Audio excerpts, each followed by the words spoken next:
Last week I finished listening to 1 Million Steps by Bing West about about a Marine unit in Afghanistan in the Helmand Province, the Green Zone, and wanted to take some time to review it. I'm hoping to do a sit down with my friend who did the book with me as well.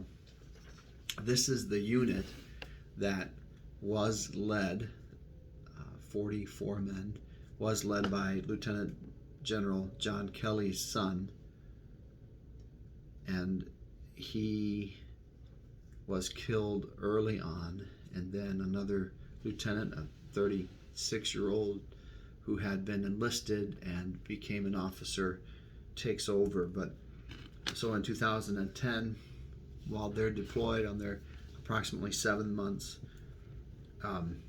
he gives a speech for his son's memorial, and in that speech he says, "We have a saying in the Marine Corps: no better friend, no worse enemy than a U.S. Marine. We always hope for the first, friendship, but are certainly more than ready for the second. If it is death they want, it is death they will get. And the Marines will continue showing them the way to hell if that's what will make them happy." And that speech and that quote was carried around by the Marines in the 3-5, and just amazing the courage that they displayed.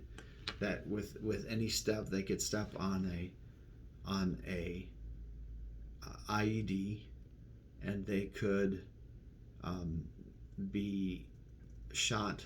They were the bait. They go on patrols seeking contact.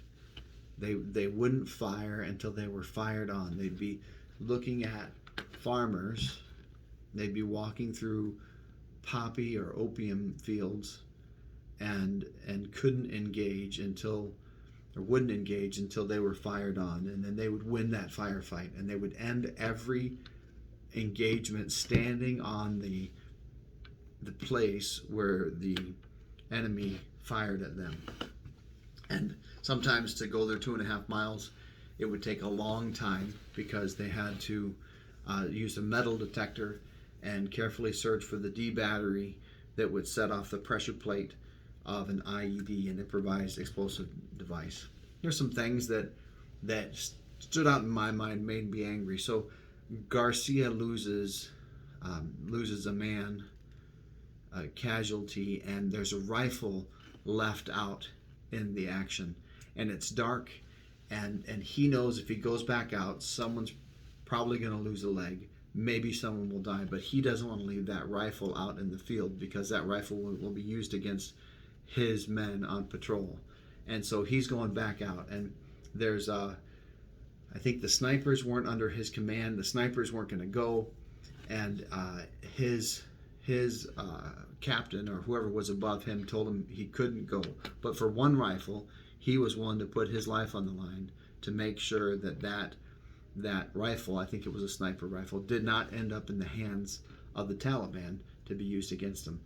And here we left hundreds of thousands of rifles in Afghanistan, and we left $1 billion worth of equipment for them. The other frustration is this book was written in 2014, and it talks about the status of the Afghan soldiers, and the Afghan soldiers didn't want to go on patrols with them. The Afghan soldiers didn't want to engage in the fights, and the status of the Afghan army was very weak, and that was very clear in this book written in 2014. And yet we were told that we were relying on the Afghan army to secure our exit out of the country, and that's really frustrating.